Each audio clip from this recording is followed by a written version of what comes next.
오늘은 이제 에스겔서 45장인데, 방금 읽으셨지만은, 참,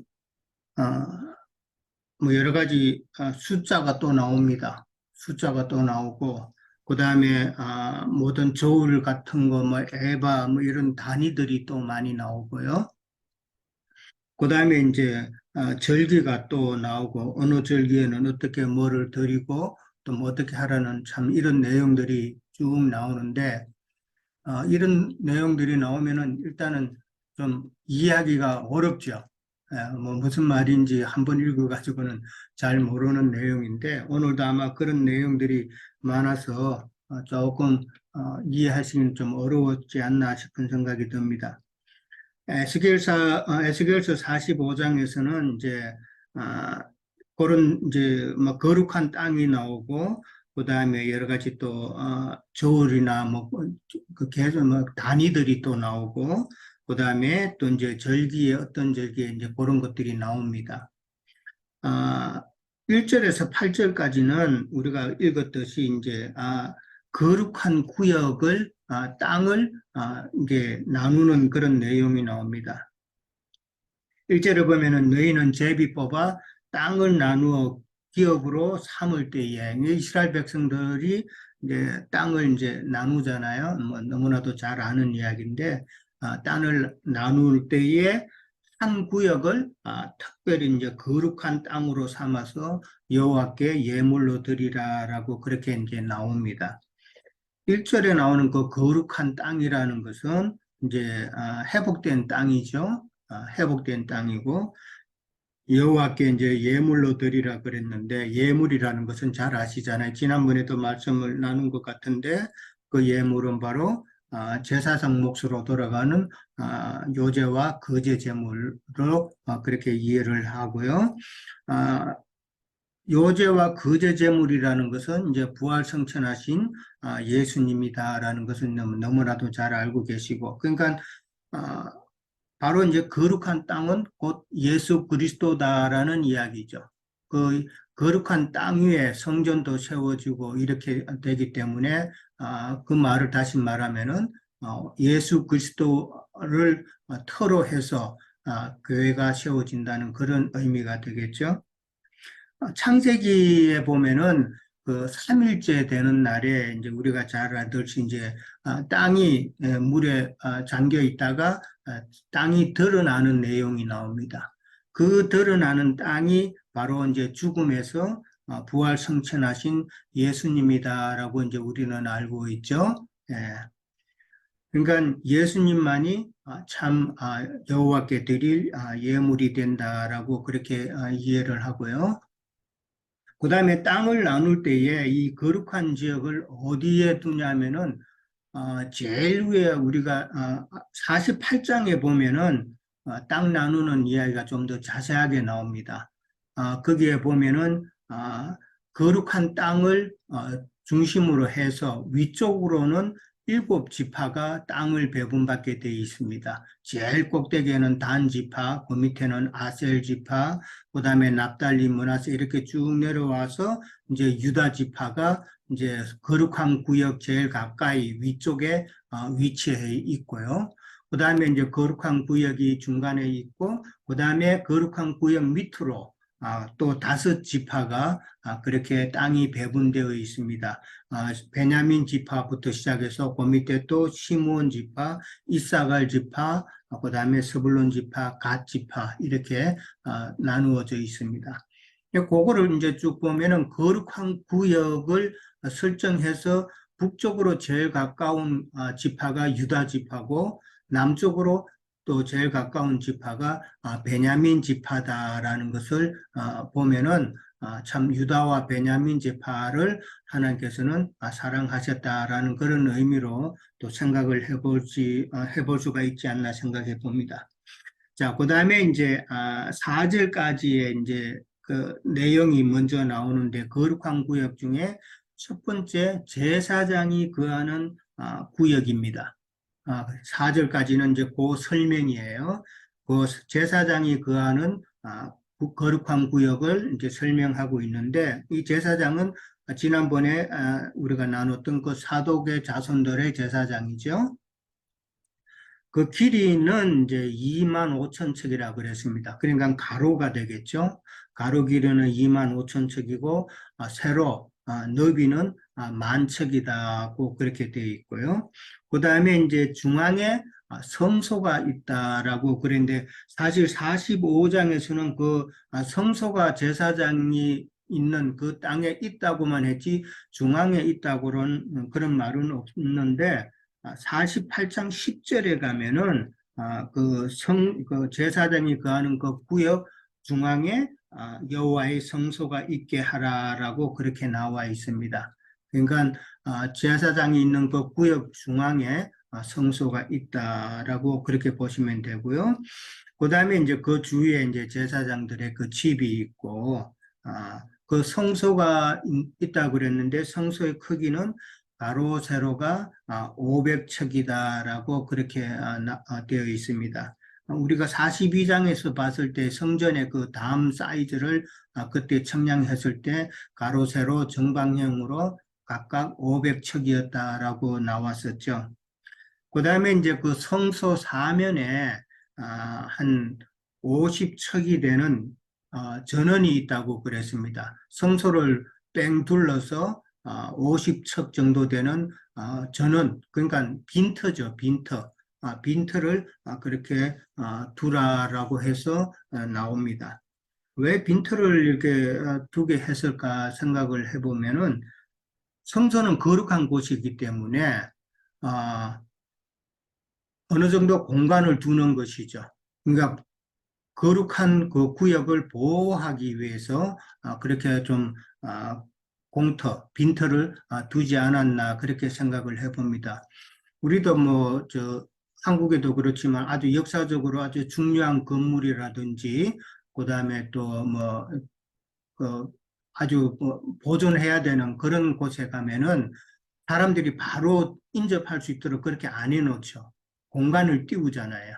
공간을 띄우고 이제 바리케이트도 치고 뭐 이렇게 하는 거 있는데 그런 의미가 아닌가. 그러니까 성소는 거룩한 곳이기 때문에 그 빈터를 두어서 그 거룩성을 지키게 했다라고 그렇게 이해를 해봅니다. 그 다음에 이제 그렇게 첫 번째로 이제 제사장이 거하는 구역이 그렇게 나오고, 그 다음에 5절에 가면은 또 이제 거룩한 구역이 나오는데 그 두 번째 거룩한 구역은 레위인들을 위한 거룩한 구역이다라고 그렇게 되어 있습니다. 그 사이즈는 동일하고요. 이제 2만 5천 척, 그 다음에 1만 척 그렇게 갖고, 그 다음에 레위인들의 그 구역 안에는 20개의 마을이 되어 있다고 되어 있죠. 5절 끝에 보면은 거주지를 삼아 마을 20을 세우게 하고라고 그래서 이 마을이 20개가 있다고 그랬는데 이 마을이란 표현이 참 밑에 보면은 그 방이라고 이렇게 되어 있기도 하고 그래서 정확하게 어떤 방인지 아니면 마을을 이야기하는 건지 그거는 정확하게 알 수는 없지만은 anyway 이제 레위인들이 기거할 수 있는 그런 마을을 이렇게 20개를 세우게 했다 하면서 나오고 있습니다. 그 다음에 이제 6절에 가면은 세 번째 이제 거룩한 구역이 또 나옵니다. 이스라엘 백성들을 위한 성읍의 땅을 그렇게 구분하는 게 이제 나왔죠. 길이는 크기는 이제 가로가 이제 2만 5천 척인데 세로가 5천 척입니다. 다른 거룩한 구역보다는 절반이 세로가 작은 그런 구역이죠. 그리고 이제 그 구역에는 48장 15절에도 보면은 중앙에 그러니까 옆에 직사각형으로 된 그 중앙에 성읍을 둔다고 그랬습니다. 성읍을 두고 그 다음에 좌우로 전원이 있게 하라라고 그렇게 되어 있습니다. 전원이라는 게 이제 성읍을 중심으로 해서 좌우로 빈터, 전원 있는데 이건 이제 경작지라고 봐야 되겠죠. 그냥 땅을 놀려놓을 수는 없잖아요. 예, 경작해서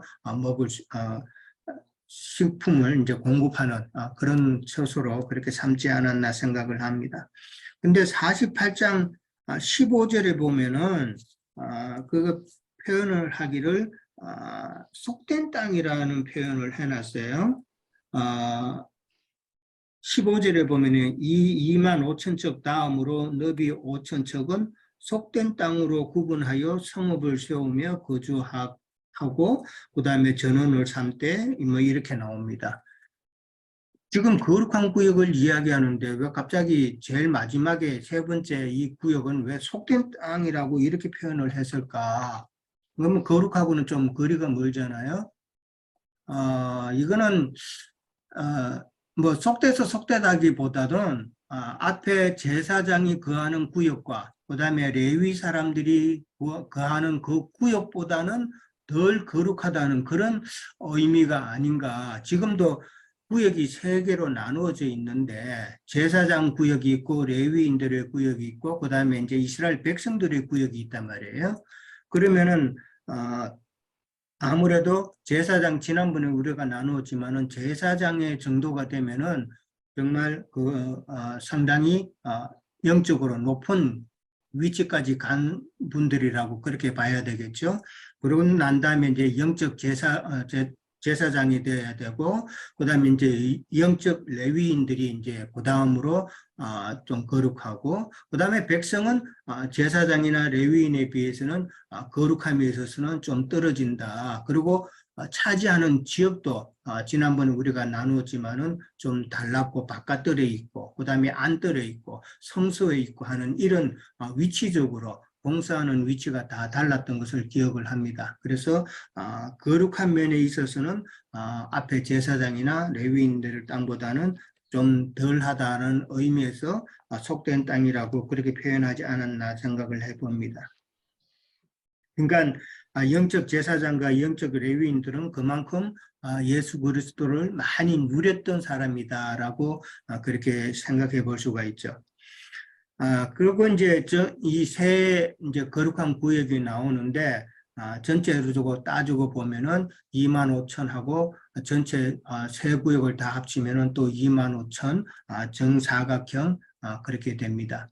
뭐 어떤 자료에도 보면은 정사각형 안에 성소가 딱 중간에 뭐 있는 걸로 해가지고 제사장의 땅이 중간으로 들어가 있는 그런 그림이 있는데 저는 그렇게 생각을 안 하고 제사장 땅이 제일 위에 있고 그 다음에 이제 레위인들의 땅이 있고 그 다음에 이제 백성들의 땅이 있고 그 다음에 제사장의 땅 그 거룩한 구역 중간에 성소가 있는 것으로 이해하는 것이 저는 합당하다고 생각을 합니다.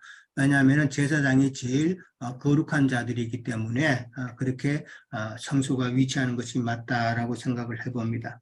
그 다음에 이제 7절과 8절에 가면 이제 좌우의 땅은 이제 왕에게 돌리는 그런 내용이 나옵니다. 이 좌우에 있는 땅은 이제 왕에게, 이제 왕이 옛날에는 뭐 다 차지하고 뭐 그랬지만은 이제는 각 지파에게 나누어지고 그 다음에 왕이 차지할 수 있는 것은 각 지파가 거룩한 구역의 좌우 남은 그 부분을 왕에게 돌렸다고 그랬는데 이 왕은 이스라엘의 그 통치자들을 두고 하는 말이 아닌가 생각을 해봅니다. 그 다음에 이제 9절에서부터 이제 12절까지는 이제 공정한 저울, 그 다음에 공정한 에바, 공정한 밭, 이런 청량에 관한 내용이 나옵니다. 9절에 보면은 이제 이스라엘의 그 통치자들이 그 많은 그 행악과 겁탈, 뭐 경제적으로 겁탈하고 하는 이런 내용들이 많았기 때문에 그것을 언급하면서 이제는 정의와 공의를 행하라고 말씀을 하고 계시죠. 그래서 그렇기 때문에 공정한 저울, 청량에 대한 내용이 연이어서 이제 나온 거라고 봅니다. 11절에 가면은 이제 에바라는 단어가 나오고 그 다음에 앗이라는 단어가 나오고 그 다음에 이제 호멜이라는 단어가 나옵니다. 1에바는 22리터 정도라고 그럽니다. 22리터고 그 다음에 11절에 보면 에바와 밭은 그 용량을 동일하게 하라라고 그렇게 나옵니다. 이 말은 무슨 말이냐면은 1에바는 22리터고 1밭도 22리터예요. 그러니까 같은 용량이라는 것이죠. 그런데 에바는 어떤 단어냐면은 이제 고체의 부피를 정할 때, 고체의 부피를 정할 때는 에바라는 단어를 쓰고, 그 다음에 같은 용량이라도 액체의 부피를 말할 때는 밭이라는 단어를 쓴다는 것이죠. 그러니까 같은 용량이죠. 같은 1에바나 1밭이나 그 용량은 같다라고 그렇게 이해를 하시면 됩니다. 그 다음에 이제 호멜이라는 단어가 나오는데 이 호멜은 에바나 밭의 10배입니다. 그러니까 1호멜은 아까 에바나 밭은 이제 21리터라 그랬는데 1호멜은 220리터, 그 10배가 더 많은 것이라고 보면 되죠. 그러니까 1호멜은 10에바, 그 다음에 10밭, 그렇게 이해를 하시면 됩니다. 그 다음에 이제 12절에 가면은 1세겔은 20게라라고 해가지고 또 돈의 단위가 또 나옵니다. 돈의 단위는 이제 이 세겔이라는 단어는 은이나 금이나 이제 같이 통용할 수 있는 그런 단어입니다. 그러니까 은 1세겔은 기록에 보면은 이제 노동자들의 그 한 4일 동안의 품삯이라고 그럽니다. 4일 동안의 품삯이고 그 다음에 금 1세겔은 그거보다는 훨씬 많아서 한 60일 정도 노동자들이 일해야 받을 수 있는 그 정도의 품삯이라고 그럽니다. 그러니까 은 1세겔과 금 1세겔의 그 차이는 한 15배 정도가 차이가 나는 것이죠. 그 다음에 이제 그 마네라는 단어가 나옵니다. 마네라는 단어는 이제 무게 단위도 쓰지만은 돈의 단위도 쓰는데 열왕기상 10장 17절에 보면은 솔로몬이 참 얼마나 금이 많고 얼마나 부했던지 그 군사들이 쓰는 방패를 만들 때에 그 방패 하나에 금이 들어간 무게가 3만회라고 그럽니다. 그냥 3만회. 그러니까 만회라는 단어가 이제 그렇게 쓰였고, 그 다음에 역대하 9장 16절에 가면은 똑같은 내용이 나옵니다. 솔로몬의 방패를 300개를 만들었는데 방패 하나에 들어간 금이 거기서는 300세겔이다라고 그렇게 이야기를 합니다. 그러니까 열왕기상에는 3만회가 들어갔다 그랬고 그 다음에 역대하에서는 300세겔이 들어갔다고 그랬으니까 1만회는 100세겔이라는 그런 계산이 나오죠. 예, 그러니까 1만회는 100세겔인데 상당한 금액이죠. 뭐 요즘 로또 맞아도 뭐 안 될 정도의 상당히 큰 금액 같은데 그렇게 이해를 하시면 됩니다. 그래서 이렇게 공청량에 대해서 그 다음에 돈에 대해서 돈의 단위에 대해서 이렇게 나온 것은 아까도 9절에 나오지만은 참 정의와 공의를 행하기 위해서 정확하게 하라는 이게 그거 가지고 뭐 함부로 포악하고 그 다음에 경제적으로 겁탈하고 하는 이런 일이 없도록 하라는 그런 내용이죠. 예. 그 다음에 이제 13절부터는 이제 하나님께 드릴 예물에 대해서 나옵니다. 그 예물에 보면은 밀 한 호멜에서는 6분의 1 에바를 드리고 그 다음에 보리 한 호멜에서는 6분의 1 에바를 드린다라고 그랬습니다. 한 호멜이 아까 말씀드린 대로 이제 에바로 말하자면은 이제 10배라고 그랬으니까 6분의 1 에바를 드린다 그러면은 한 호멜이 10에바예요. 10에바에 6분의 1을 드리는 거예요. 그러면은 얼마를 드리는 겁니까? 10에바에 6분의 1을 드리면은 60분의 1을 드리는 것이죠. 예. 그렇게 이해를 하시면 되고, 보리도 마찬가지입니다. 보리의 한 호멜, 그러니까 10에바죠. 10에바의 6분의 1이면은 그것도 60분의 1을 그렇게 예물로 드린다라고 나와 있습니다. 그 다음에 이제 14절에 가면은 기름 한 고루에서 10분의 1 밭을 드린다라고 또 나옵니다.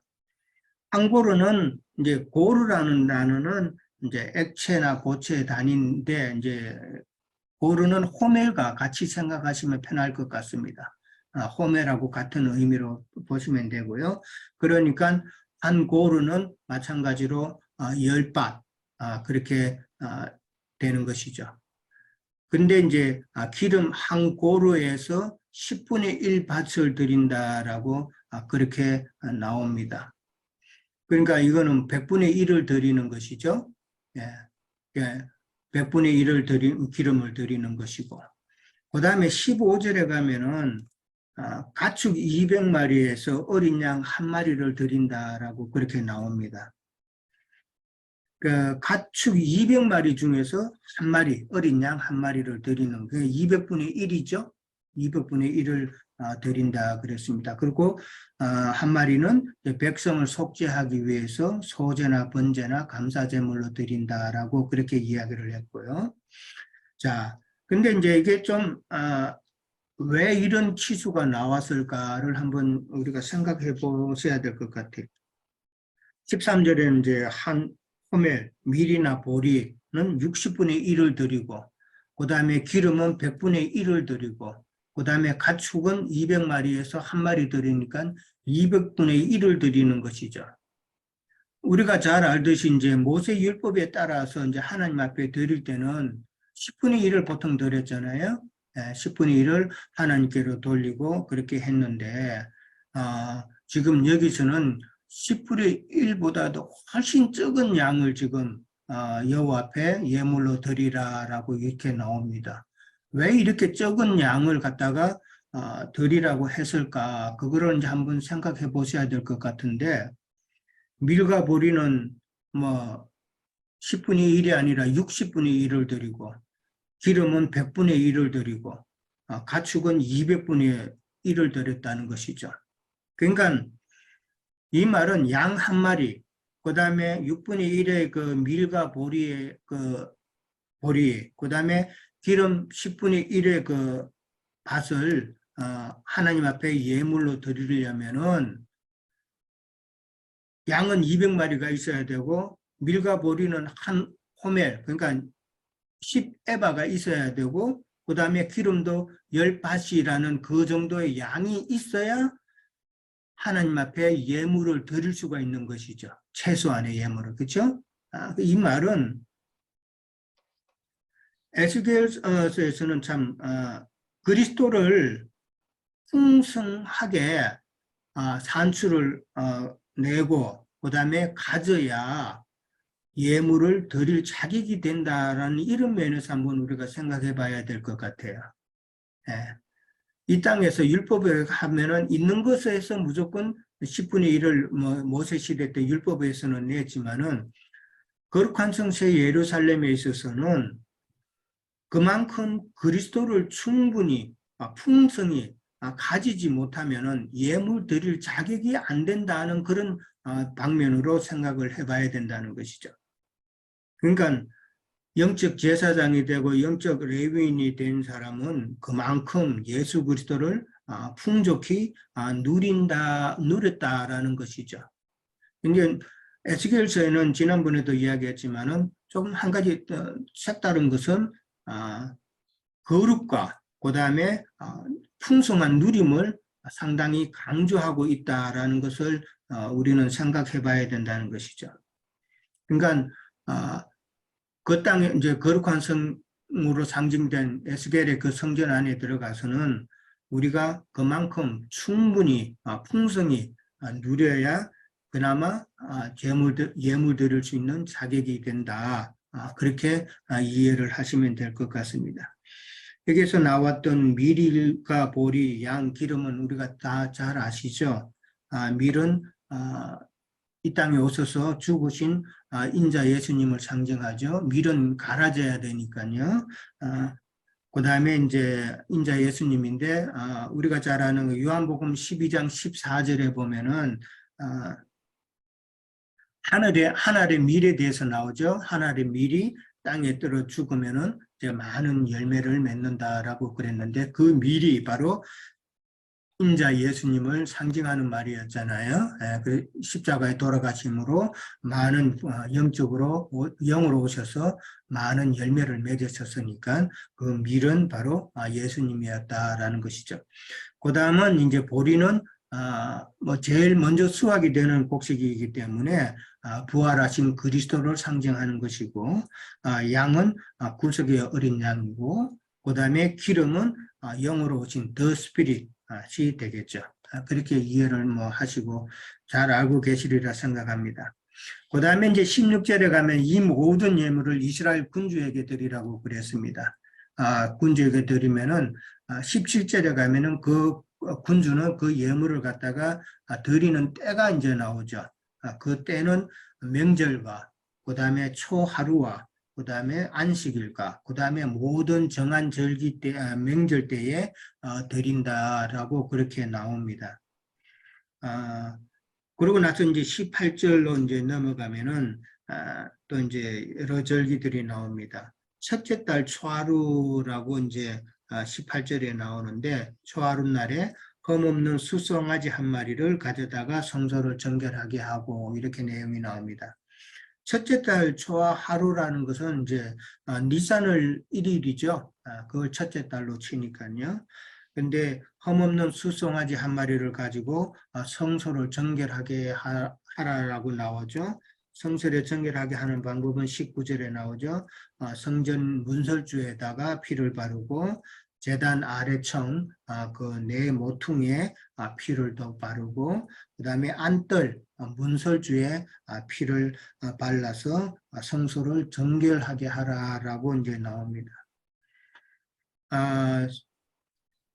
민수기 29장 5절에서는 속죄제 제물은 순념소 한 마리로 이제 드린다라고 그렇게 나와 있는데, 여기서는 지금 흠없는 수송아지로 나왔죠. 이제 그게 조금 다른 것 같고요. 그 다음에 이제 20절에 가면 그달, 즉 니산월이죠. 니산월 7일에도 한 번 더 성소를 정결하게 그렇게 하는 내용이 나옵니다. 이제 첫 번째 못했던 자를 위한 것이라고 이제 그렇게 생각을 하는데, 뭐 그만큼 정결하게 되는 것은 한 사람도 빠짐없이 다 해야 된다는 그런 의미겠죠. 그 다음에 21절에 가면 첫째 달 14일에는 유월절을 7일 동안 명절로 지키고 무교병을 먹는 날이라고 그렇게 나오고요. 그 다음에 이제 그날 제물은 송아지 한 마리로 속건제를 드린다라고 그렇게 나옵니다. 그 다음에 이제 23절에 보면은 6월절 7일 동안에는 매일 흠없는 수송아지 7마리, 순양 7마리, 순염소 한 마리로 그렇게 속죄제를 드리고, 24절에도 소제도 이제 그와 같이 드리는데, 이제 소제 드릴 때에 수송아지 한 마리에 밀가루 한 에바가 들어가고, 그 다음에 순양 한 마리에 밀가루 한 에바가 들어가고, 그렇게 밀가루 이제 한 에바를 넣을 때마다 기름 한 흰씩 그렇게 넣는다고 나옵니다. 근데 이제 소재를 같이 들을 때는 이제 그 순염소는 없죠. 지금 수송아지하고 순양만 소재 들을 때에 밀가루를 섞고 그 다음에 기름을 이제 섞는데 순염소에 대한 내용은 없는 걸로 보입니다. 그 다음에 이제 25절에 이제 가면은 일곱째 달 이제 15일이라고 나와 있는데, 일곱째 달 15일은 초막절 절기죠. 초막절 절기 동안에 7일 동안에 절기를 지킨다고 그렇게 나와 있습니다. 초막절에 대한 거는 레위기 23장에 보면 나와 있는데, 근데 이제 이 절기를 이야기를 쭉 지금 나오는데 18절부터 25절까지 쭉 나오는데, 예물 드리는 그 절기에 지금 오순절이나 나팔절이나 속죄절은 지금 언급이 안 되고 있어요. 그거는 안 되고 있고 다른 유월절이나 무교절이나 초막절 이것만 나왔다는 것이고, 그 다음에 이제 18절부터 25절까지 보면은 이 7이라는 숫자가 상당히 많이 나옵니다. 예. 7이라는 숫자가 상당히 많은데 20절에 가면 7일에 한 번 더 뭐 이렇게, 그 다음에 첫째 달 14일도 7 곱하기 2니까 뭐 7을 두 번 나눠서 생각해 볼 수도 있고, 그 다음에 6월절은 7일 동안 또 명절을 지키고, 이 7일 동안 이런 7이라는 숫자가 상당히 많이 나오는데 그만큼 완전수를 많이 사용했다라는 그런 의미가 그만큼 정결하기 위함이다라는 것으로 생각을 해봅니다. 에스겔서 45장은 이제 그 문지기들, 이제 나팔수들의 어떤 그런 것을 증거했다면은 이제 45장, 에스겔서 45장은 우리가 뭐 흔히 얘기해서 이제 교회 생활, 아까 우리 유행재님도 7을 많이 이제 여기서 거론된다고 얘기했는데 7은 뭐 교회의 수죠. 우리가 다 알다시피 교회 생활을 어떻게 할 것인가라는 것을 우리가 중점으로 봐야 될 것이고, 교회 생활은 거룩한 생활이라는 거죠. 뭐 우리가 히브리어의 코데시라고 하는데, 교회 생활이 거룩하지 않으면 이 세상 교회라고 우리 형제님들 증거하셨는데 세상 교회로 돌아가면 큰일 나는 거죠. 네. 우리가 주님 앞에 부르심을 받고 택하심을 받는 과정은 이 교회 생활의 거룩이 배제가 된다면 소위 얘기해서 영적인 하나님의 그 오는 세상에서 펼쳐지는 세계에 이긴 자들로 들어갈 수가 없다는 것을 우리가 이렇게 새겨볼 필요가 있다고 봅니다. 우리가 계시록 21장에 이제 많이 나와 있죠. 측량, 그 천사의 측량, 갈대 측량이라고 하는데 여기서도 우리가 측량을 이렇게 그 넓이와 규격을 이렇게 얘기하고 있는데, 우리가 그 교회 생활은 거룩한 그 규칙과 규범들이 우리에게 하나님께서 명령하신다는 거죠. 그것은 타락한 영이 역사되는 거룩하지 않은 그 다른 교훈들로 교회 생활에서는 늘 더럽혀질 수 있기 때문에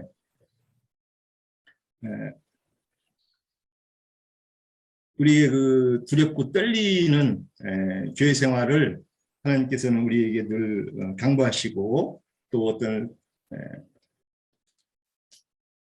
명절로 우리가 잘 지켜서 장차 오는 세상에 이 나라의 일꾼들로 또 사역자들로 우리를 삼기 원하신다고 봅니다. 그래서 뭐 여기에서도 제사, 번제, 소제 이런 것을 다시 이렇게 레위기, 우리 뭐 형제님 통해서 레위기를 많이 이해했으니까 뭐 번제, 소제, 속제제, 속건제, 여기서는 이제 속건제가 이제 다음 46장 이렇게 이제 거기 가서 조금 이제 거론이 되는 것 같아요. 근데 이제 여기서는 우리가 그 주님의 속죄제 하신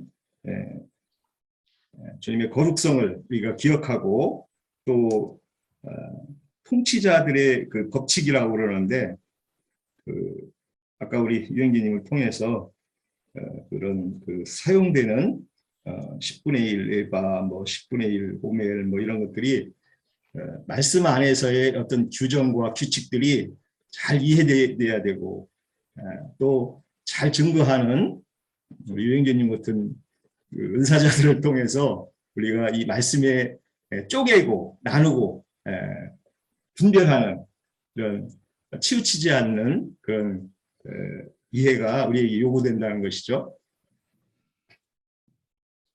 그랬을 때 우리 신앙생활은 주님 앞에 드려지는 참으로 그 거룩하게 향기로 드려질 수 있다고 저는 이제 봅니다.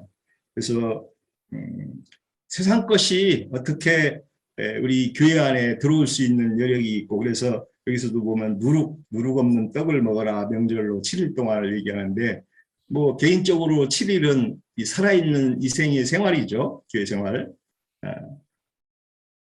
뭐 보통은 70이고 강건하면 80이라고 그랬는데 우리가 나그네 인생을 7일 동안의 이 교회 생활로 잘 마치고 주님 앞에 드려지는 그런 그 교회 생활로 우리가 다 이렇게 좁은 길을 가는 생활이라고 봅니다. 뭐 저는 뭐 이렇게 세세하게 이걸 뭐 이렇게 증거하기가 좀 분량도 약하고 어쨌든 더 많은 교회 생활이 요구되니까 뭐 하여튼 제가 나름대로 이해하는 정도고 그래서 주님은 이제 이 땅에서의 왕으로 오셨지만 그 왕의 가치를 발견한 우리들이 이제 왕의 동생들이 돼서 참으로 주님과 함께 영적 세계에서 왕 노릇할 그런 이제 천년 왕국을 얘기하면서 계시록에서 얘기하고 있죠. 왕 뭐 이제 분봉왕이라고 그러죠. 왕들의 동생이니까 동생들이니까 그 위치를 하기 위해서는 취하기 위해서는 참 성령의 임재가 늘 우리에게 요구되고 그 얼마 전에 그 CBS인가요? 거기서 그 유명한 목사님이 말라기서를 그 강의하면서 들은 말씀이 유럽에 속담이 있대요. 어떤 속담인가 하면은 저주의 속담인데 성령 없이 목회하라는 것이 이제 그 저주래요. 유럽의 속담 중에 유명한 속담이 성령 없이 목회해라. 그러니까 성령 없이 목회하는 것이 얼마나 큰 저주고 그게 잘못된 그 사역자의 그 저주인지 그것을 그렇게 그 속담으로 있다고 그래요. 참 뭐 우리가 이제 성령에 의지하지 아니한 증인이나 그 목회나 어떤 그 증인의 삶이 정말 가룟 유다가 주님께서 그랬죠. 가룟 유다를 두고 태어나지 않은 것이 낫겠다. 예. 정말 우리가 신앙생활 할 때 오히려 신앙생활 안 한 것만도 못한 그런 그 생활을 한다면 거룩을 잃어버린다면 정말 그것이 얼마나 본인에게는 저주고 교회적으로는 참 부끄러운 일이라는 것이죠. 그래서 많은 이 세상에 타락된 그 교회 생활들을 하는 이 세상 교회를 보면서 우리는 참 안타까워서 늘 그들에게 이 모양 저 모양으로 증거할 수밖에 없는 그런 증인의 삶이 요구되고 참 치우치지 않은 이런 그 말씀을 따라서 잘 이해한 이런 것들이 증거될 필요가 우리에게 꼭 요구되는 것이죠. 거룩을 잃어버린 교회라는 것은 정말 그 본분을 주님께서 명령한 본분을 잃어버리는 것이고 나아가서는 참 교회 생활을 안 한 것만도 못한 그런 부끄러운 그런 생활이라고 저는 봅니다. 그래서 우리가 여기에서 주님이 원하는 우리 삶을 7일 명절로 이렇게 상징했는데 그 명절을 잘 지내서 넉넉한 우리의 교회 생활이 되기를 바랍니다. 마치겠습니다.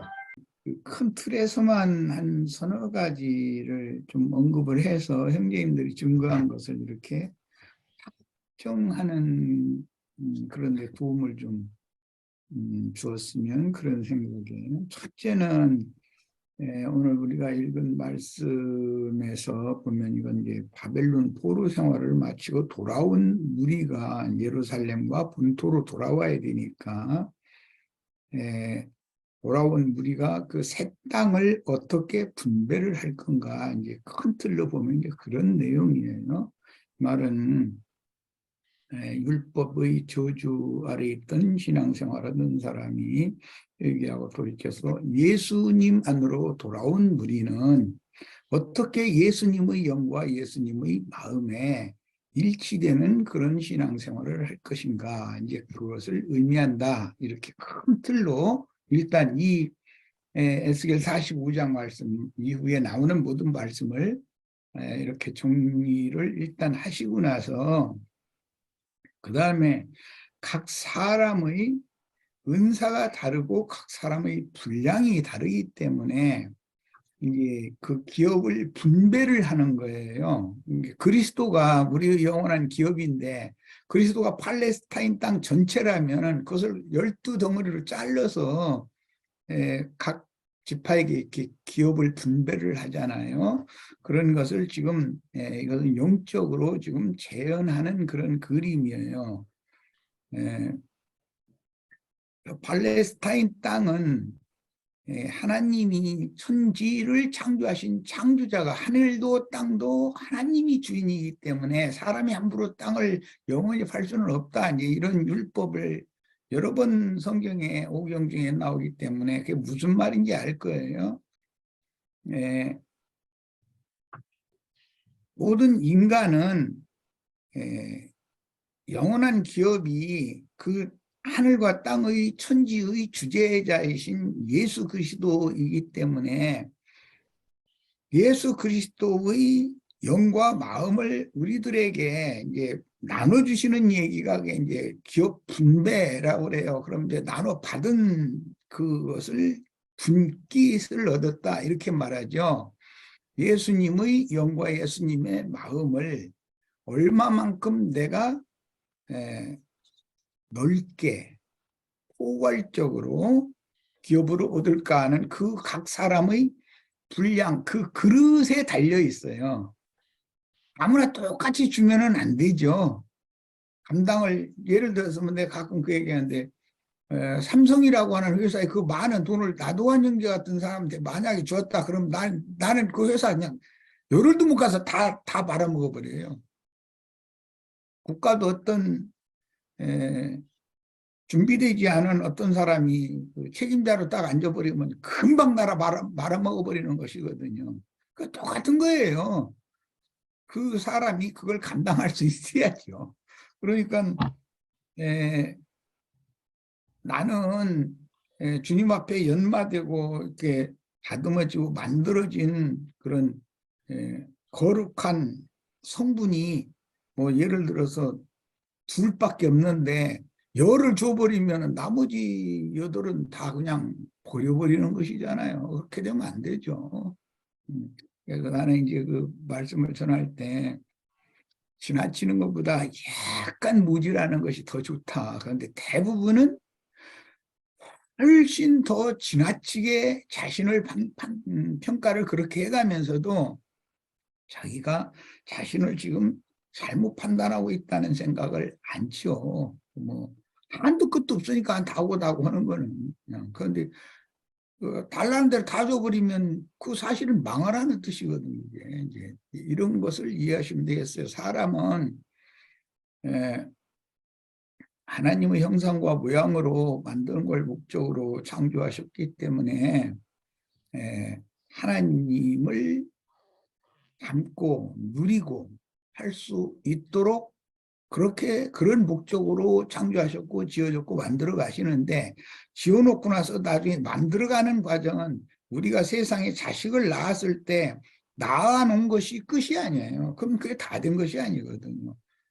부단히 교육을 시켜서 사람을 만들어야 되거든요. 그 사회에 적응하고 훌륭한 사람으로 그 사회에 덕을 끼치고 할 수 있는 사람으로 교육을 시켜야 되잖아요. 그건 이제 만들어가는 과정이잖아요. 그런데 그 과정이 잉태되고 출산하는 것은 그건 생명의 이치에 따라 되는 건데 출산한 다음에 그 사회에 훌륭한 사람으로서 역할을 할 수 있도록 만들어 놓는 것은 부모가 부단한 노력을 해야 되는 것이거든요. 모든 걸 다 투자를 해가지고.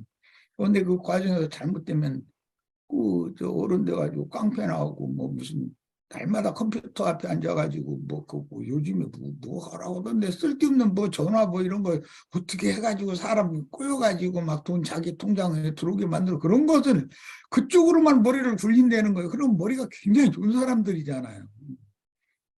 나는 그 얘기 들으면은 우리 같은 사람은 저런 것을 한다는 그건 상상도 할 수 없을 만큼 머리가 좋은 사람들인데 그 좋은 머리를 그쪽으로 써버리면 뭐가 되냐는 말이죠.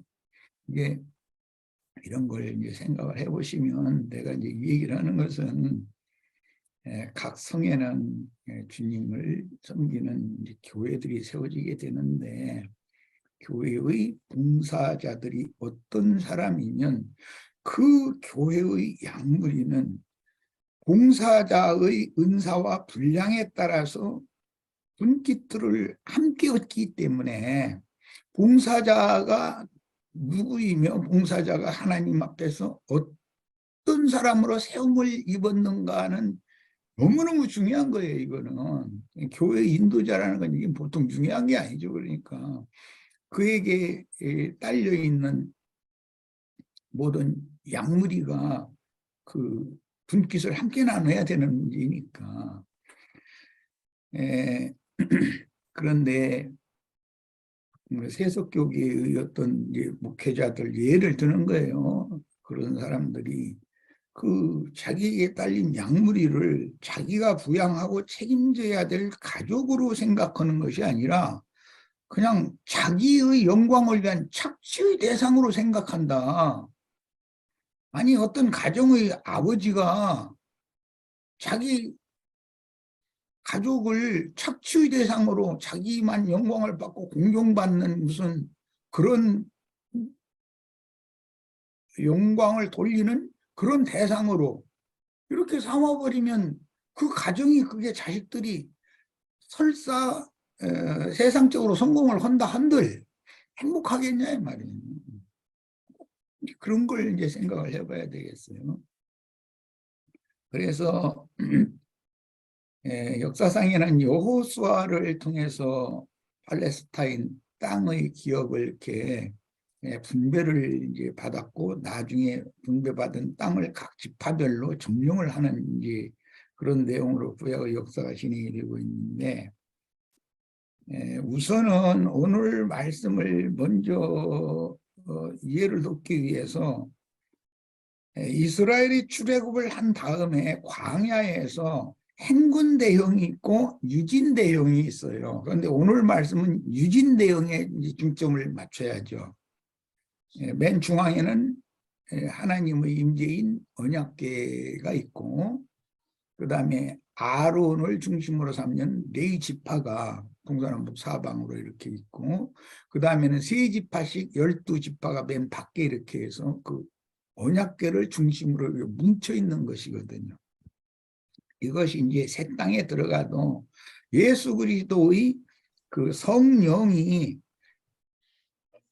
가장 가까이 있는 사람들이 그 예수 그리스도의 그 성령을 더 많이 흡수하고 취하고 누릴 수 있는 그런 자격이 주어진다는 것은 쉽게 알 수 있죠. 대한민국 국가로 그러자면 우리 같은 이게 변방에 너무 멀리 떨어져 있는 그 소시민 한 사람은 권력의 누림이라는 것이 우리 같은 사람들은 권력의 누림이라고 말을 표현할 수도 없죠. 길 가다가 뭐 했으니까 벌금 내라, 뭐 했으니까 벌금 내라, 뭐 착취나 당하지. 우리가 무슨 큰 누림을 갖고 그렇게 할 일은 없으니까 이건 비유가 적당하지 않은 것 같네. 지금 생각해보니까 또. 이런 문제는 예수 그리스도로 말미암아 세운 교회가 이게 이제 바벨론 포로에서 돌아온 무리가 세운 이스라엘 나라이고 하나님의 성전에서 하나님을 어떻게 가까이서 하나님의 얼굴을 보면서 누릴 것인가와 이제 관련이 되는 문제이기 때문에 그 유진대형이라는 것은 이스라엘의 그 성막법, 성전법에 보면 이스라엘 팔레스타인 땅 말고 성전에 상관된 오늘 말씀은 이제 그 내용이니까 거기 가장 먼 지역은 이방인의 뜰이 있어요. 그리고는 더 나가면 이스라엘의 뜰이 있고 그 다음에는 마당이 있고 성소가 있고 지성소가 있고 이제 이렇게 에, 기록에 이렇게 돼 있는 거죠. 그러니까 이것은 하나님과 가장 가까이 있는 사람이 누구냐? 이제 구약 성경에는 그룹들이 가장 가까이서 하나님을 공개하고 이렇게 하나님의 영광을 나타내고 그랬기 때문에 영광의 그룹들이 법궤를 이렇게 양쪽에서 보호하는 걸로 되어 있는데, 이제 이것은 온전케 된 의인의 영들을 우리 형제 자매님들이 다 그렇게 그룹의 역할을 이제 스랍이 이것을 행하게 되기 때문에 영혼 세계에서는 다 그렇게 되기를 우리는 지금 추구하고 있는 거예요. 신앙생활이를 그거에 목적을 두 신앙을 추구하고 있어요. 이 말은 세상으로 해도 대통령 그 비서실장과 그 비서실에 근무하는 사람들은 그 대통령 궁에 있는 사람이라도 가장 가까이 있는 사람들일 것이고, 그 다음에 이제 조금 다른 참모진들의 방은 조금 멀리 있게 마련이고, 뭐 다 이렇게 이제 배치가 항상 이렇죠. 그런 것을 이제 생각을 하시면 되겠고, 우리들의 그 분량, 사람의 이제 됨됨이로 만들어진 그 상태에 따라서 그 생명이신 그리스도를 공급받고 누리는 가장 가까이에서 주님의 영광을 이렇게 수호하는 그런 영원한 천사의 직분을 행한다라는 것은 그것을 향해서 우리가 지금 부단히 이 땅에서 지금 신앙생활을 하는 거니까 그 누림이 다 다를 수밖에 없다. 이제 이걸 생각을 하시고, 그 다음에 공정한 그 계량 형기를 구체적으로 이렇게 여러 가지 뭐 무게 다는 거, 길이 재는 거, 뭐 또 어떤 뭐 흐르는 물이나 기름이나 이런 것의 분량을 담는 그릇의 뭐 용도나 또 규격 이런 것을 아주 그냥 세밀하게 설명을 했는데, 이것은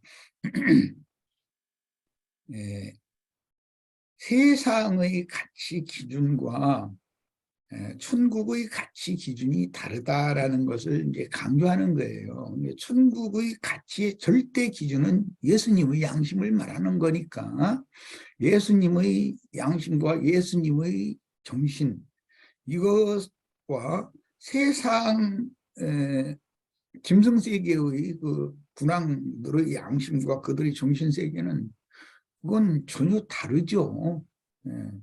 세상교회의 목회자들이나 세상교회 신자들의 양심과 그들의 정신세계와 주님의 교회, 법궤를 에워싸고 있는 가장 근접한 사람들이 왕을 위주로 해서 이게 레위인들, 제사장들이 에워싸고 있기 때문에 하는 말이에요.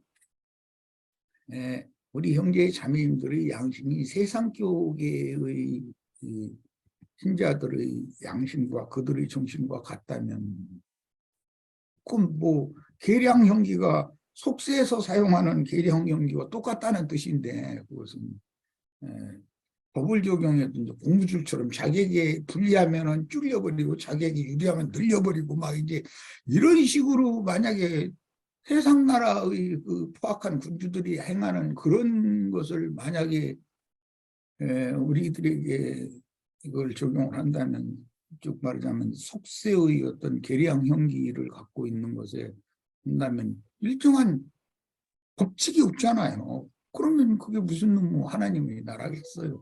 이제 이런 걸 생각을 해보시면 될 것 같다.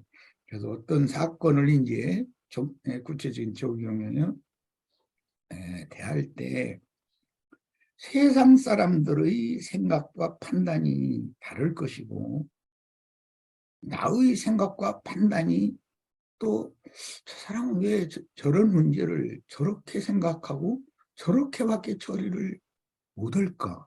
이런 생각을 아마 이 인간 세상에서 살다 보면 많은 경우 그런 것을 생각을 해볼 거예요. 내가 저 자리에 있다면 내가 과연 저 사람처럼 저렇게밖에, 저 수준밖에 내가 안 된다면 나는 과연 뭘까? 응? 이런 거 많은 생각을 해봤을 거예요. 이런 얘기를 자꾸 하면은 또 저기 뭐 검찰청에서 잠깐 와보라고 또 그럴까 하면서인데, 에, 어떤 나의 삶에서 매 순간마다 어떤 사건을 대하는 나의 마음가짐이 예수님과 사도들이라면, 나와 똑같은 이런 상황을 예수님과 사도들이 당했다면 그분들의 생각과 그분들의 관점은 무엇이었으며 결론적으로는 어떻게 결정하고 어떻게 일을 처리를 했을까를 맨 먼저 생각을 해야 되는 것이잖아요. 우리들은 흔히 말하는 이것이 하나님 형상이신 그리스도 형상과 모양으로 좀 만들어져 가는 것이거든요. 그런데 자기 기분에 내키는 대로, 자기 생각이 나는 대로 그냥 그 어떤 일을 함부로 행하고, 함부로 행한다는 거 함부로 생각을 했기 때문에 그 생각을 옮기는 건데, 그렇게 한다면 그것은 계량 형기를 성경에 기록할 필요가 없는 거죠. 속세에서 그냥 하던 대로, 필요한 대로 장사꾼들 사기치느라고 뭐 대박 밑에다가 뭐 슬쩍 뭐 넣어가지고서 뭐 이렇게 돼서 막 고봉으로 많이 준 것처럼 하는데, 사실 알고 보면 거기에 뭐 곡식의 한 톨이라도 나에게는 덜 오게 만드는 것이지, 나에게 더 주려고 그렇게 하는 것은 아니거든. 이런 것을 좀 생각을 해보면 사람의 그 육적 자아의 욕망, 욕심이라고 하는 것 때문에 나는 예수님의 양심과 일치되는 생각과 말과 행동을 한다는 것이 참 쉽지 않다라는 것을 이제 다 깨달으실 거라고 생각해요. 이것은 결국은, 결론은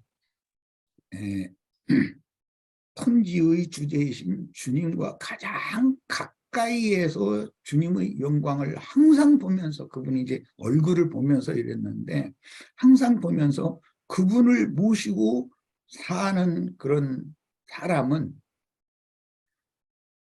자연히 그 본을 배우게 돼 있어요. 그냥 말만 교육받는 것과 시각 효과를 해가면서 교육받는 것은 다른 것이거든요. 우리들은 이런 점을 생각해서 나야 이제 부족한 점이 너무 많고 허술한 것도 많이 보이고 그러지만, 그때마다 이제 내가 부탁을 할 때 형제 자매님들이 형제님 말씀에 이렇게 가르쳐 놓고 나서 하는 짓은 지금 가르친 말씀과 다르지 않냐, 이거 나한테 따져라. 그래야 나도 살고 여러분도 산다. 내가 잘못되는 길로 가고 있는 그런 본이 되지 않는데 아무 소리도 않고 같이 따라오면 같이 망하지 않듯 아니냐, 이제 내가 이런 얘기도 했는데, 사람이라는 것은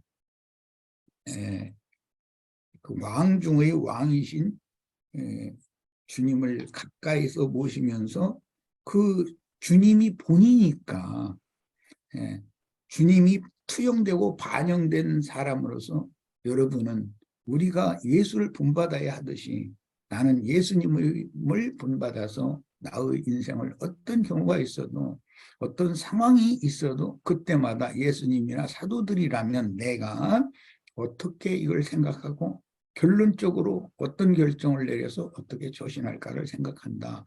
이런 것은 참 중요하다. 이렇게 결론을 내리고 싶습니다. 예. 질문 하나 드렸으면 합니다. 예. 예.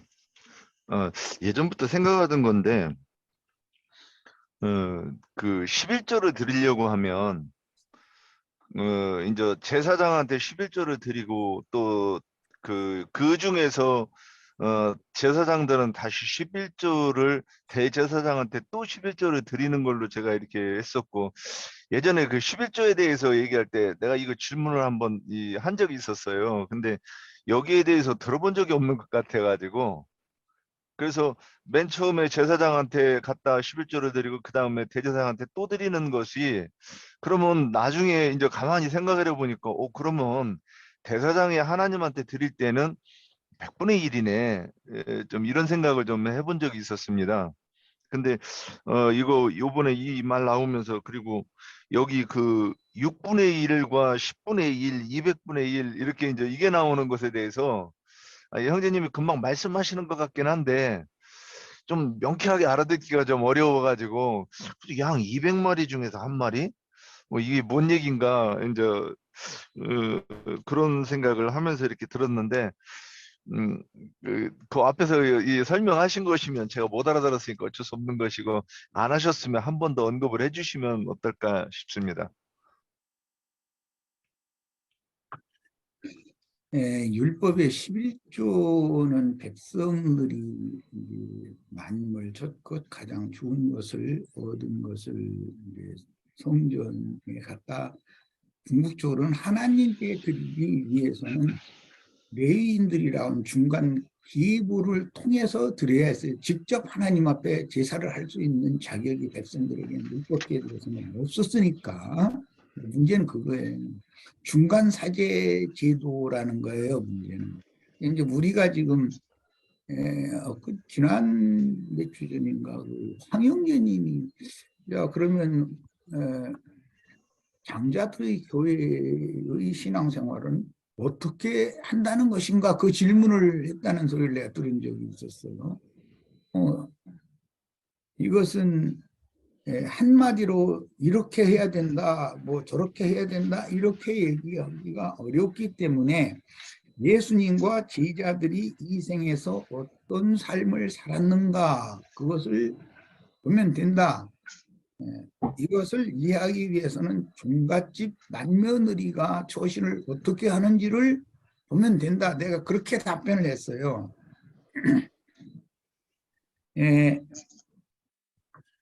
11조는 백성들이 원은 하나님께 드리는 것이지 레위인에게 주는 것이 아니죠. 그 백성들에게 하나님이 그 좋은 것들을 공급을 해 주셨기 때문에 그 중에서 가장 좋은 것 만물 것을 하나님께 되돌려 드리는 거예요. 항상 은혜를 이것은 11조를 드리는 거 11조 내가 그 책자에서 강조한 것처럼 하늘이 내려주시는 은혜를 받은 만큼 헌신하고 봉사하게 된다. 11조라는 걸 속속이 돈으로 드린다는 건 말이 안 되는 소리고 11조는 나에게 공급되어진 그리스도를 다시 누리고 나서 하나님의 영광이 되라고 나 자신을 드리는 거다. 이게 결과적으로 11조는 그리스도다. 내가 이제 이렇게 책자에다 그걸 강조를 해놨었는데 하늘이 나에게 주신 그 은혜로 주신 모든 좋은 것들 중에 가장 거룩한 선물로 분별해서 그것을 사실은 하나님께 드리는 거예요. 그런데 그 중간에 구약시대에는 백성들이 직접 하나님 앞에 나갈 수가 없어요. 하나님의 얼굴 앞에 나갈 수가 없었기 때문에 그래서 중간 사제의 역할을 하는 레위인들이 있고 레위인들은 그 11조를 받아서 자기가 중간 착복을 하고 또 10분 일만 띄워놨다가 대제사장한테 주는 체제가 이렇게 돼 있었던 거예요. 이건 다 객관적으로 보자면 같이 먹고 살자 이제 그런 뜻인데 백성들에게 주신 좋은 것을 백성들이 다 먹지 말고 10분 일을 레위인들에게 바치면 레위인들도 먹고 살고 대제사장도 먹고 살아야 되니까 레위인들이 또 10분을 일을 대제사장한테 바쳐서 이렇게 먹고 살게 해라 이제 그 말인데 이런 것 보고 세상의 상품 통용으로 말하면 중간 상인들이라는 게 있죠. 이게 우리의 교회 생활은 중간 상인을 없애야 된다 이런 말이에요. 그러면 이제 기독교 교회에서는 그러면 목회자가 없어야 된다는 뜻이냐 이제 이렇게 이제 반기를 들거든요. 그런데 그 목회자가 하나님이 친히 그 백성들에게 주셨듯이 백성들에게 11조 드릴 것이 나오려면 하늘이 보내주셨어야 되잖아요.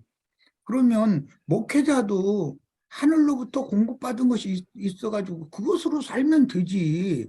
백성들은 다 그렇게 살고 뭐 오히려 11조를 내는데 왜 자기는 꼭 백성들한테 11조를 받아서 살아야 된다는 생각을 왜 계속하냐. 응?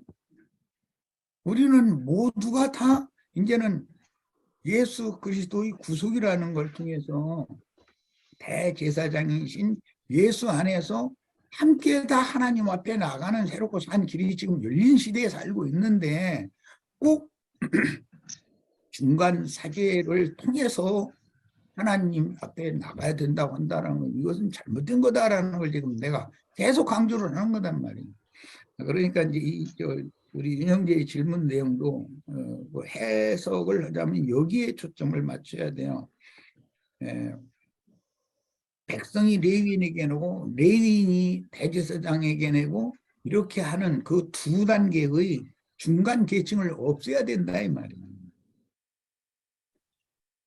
주실 때 하늘이 주시는 것을 예수 그리스도를 통해서 우리에게 모든 것을 다 주셨어요. 그건 뭐 값없는 은혜를 주셨다, 구원을 주셨다, 계시를 주셨다. 주신 것이 한두 가지가 아니죠. 뭐 물적으로 말하자면 아내도 주셨고, 자식도 주셨고, 뭐 손자도 주셨고.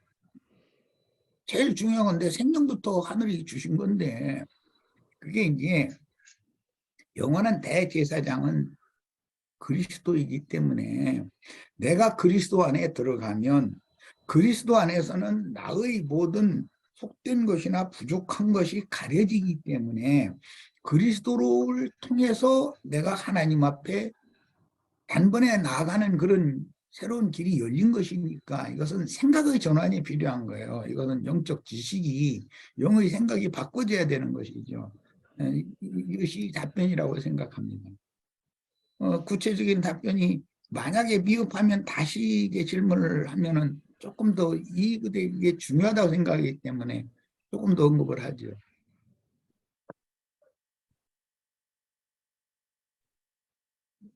예. 예. 저도 역시 엉뚱하게 이렇게 상상의 나래를 펼쳤던 것 같습니다. 예.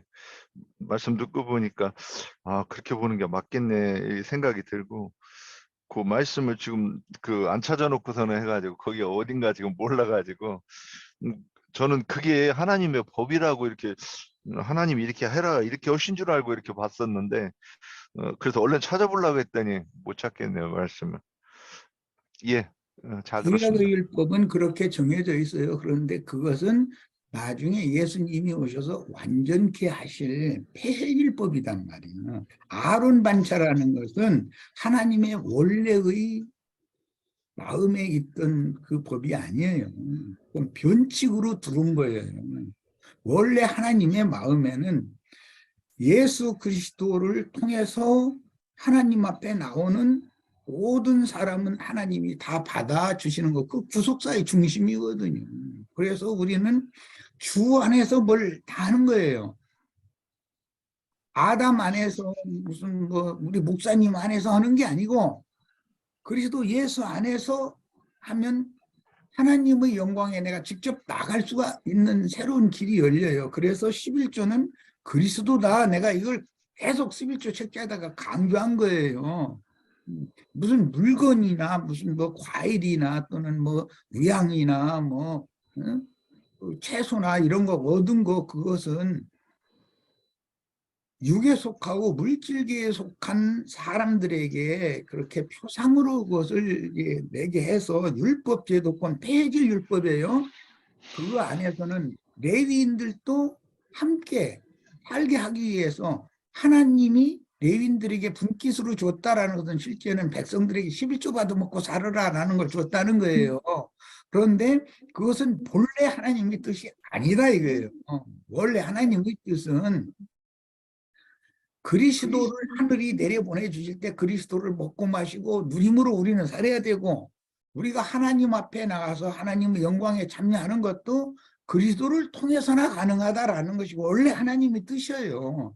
그런데 사람을 중간에 아론 대제사장 세우고 레위인들을 세우고 해서 중간 계층을 세워가지고 사람들은 실제로는 하나님 앞에 나가는 길을 그 방법으로 해서 막아버리잖아요. 하나님 만나서 직접 하나님한테 아무리 빳빳한 돈 갖다 갖다 하나님한테 낸 사람 봤어요? 목사한테 내고 나서 이게 하나님께 드린 거다고. 아니 목사한테 냈지 그게 무슨 하나님한테 낸 거예요 그게. 이것은 그들이 만드는 교리거든요. 하늘이 우리에게 누리라고 주신 예수님의 양심과 예수님의 정신을 우리가 값없는 은혜로 받아서 풍성히 누리고 너무 감격하고 감사해서 주님 앞에 제물을 다시 되돌려 드릴 때 역시 그리스도를 통해서 드리는 거단 말이에요. 사람에게 직접 받는 게 아니고 그리스도의 제사만 받으시는 거예요. 하나님은 오직 그리스도만 받으셔요. 이걸 생각하시면 됩니다. 예.